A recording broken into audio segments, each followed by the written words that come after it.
Hey guys, what's up, it's Jax here, and today I'm going to be showing you guys how to build this bartering farm right behind me here.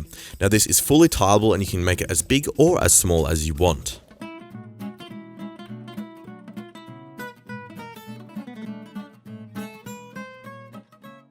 So this farm does require a bit of gold to run, and that's only because that's how the mechanic works. So you need these gold ingots to trade with the piglins, and then you get loads and loads of drops in return, as you can see.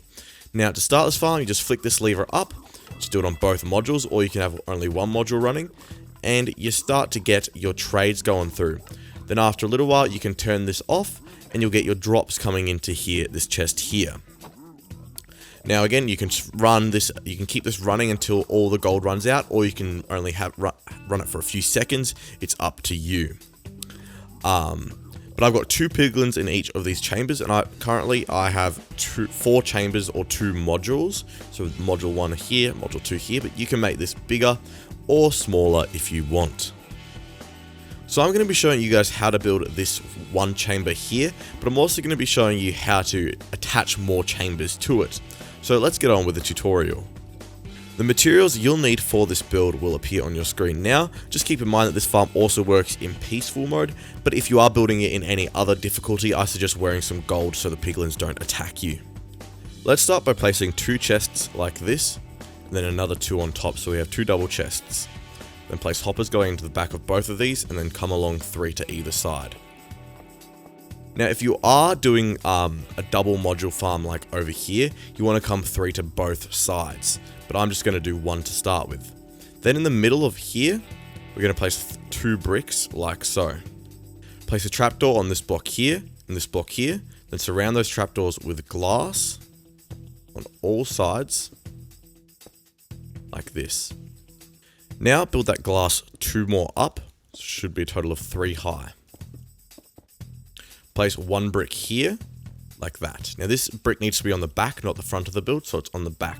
And this is the front here, the side that our chests are on. Place a piece of redstone here, a wooden pressure plate here, make sure it's wooden because otherwise this farm won't work. A piece of some sort of building block, I'm using bricks.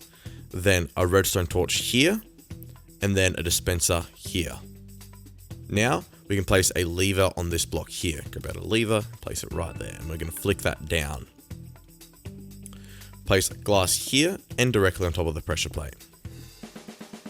Now we got to get some piglins from the wild and chuck them into these chambers. We need 2 per chamber. Now the easiest way that I've found to do this is to go over to a piglin, maybe try and get him on some flat ground. And we want to try and get him into a hole.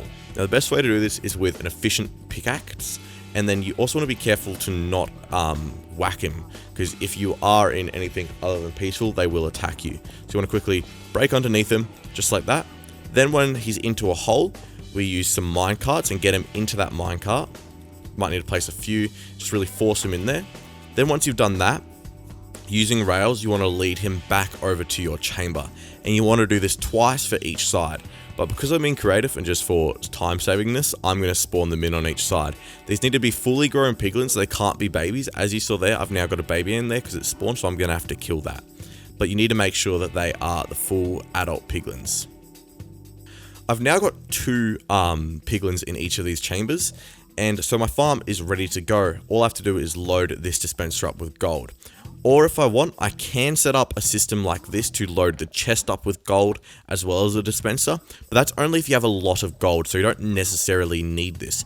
But it's a simple system of a hopper and a chest on top of the dispenser. For transporting, if you are struggling to get them up, say, a steep hill like this, because you are going to have to move them up with your rails. If you're struggling to push them up a steep hill like that, I suggest maybe adding some powered rails. You don't have to use powered rails, and it can be done without it. However, it can be very fiddly trying to push them up this hill. So chuck this gold into the dispenser, or set up a hopper system like that. Grab out any sort of slab. I'm going to use some brick just so it matches, and put a roof on these piglins, and now it is ready to go. This roof just ensures that the piglins won't throw their items back up onto there. It just helps with prevention of that. If you do notice something like that does happen, it can easily be fixed by breaking this glass and just quickly picking up the item. There is no major breakage when that happens. Now that you've got that, you can add that hopper system like I said if you wanted, but you can flick this lever and your farm will start to work. You can flick it off again whenever you want, and then you'll notice your drops will end up in this large chest. Now, if you do want to expand this, all you have to do is replicate this on the opposite side. So build out 3, like we did before. Put 2 of these in the middle, trapdoor there, glass, and just follow the exact same steps you did to build this. And if you want to build it bigger than that, I suggest adding more chests, and it becomes more of a task. But honestly, you probably won't need a farm much bigger than this, because you get loads and loads of drops really quickly from a farm, just a 2 module sort of sized farm.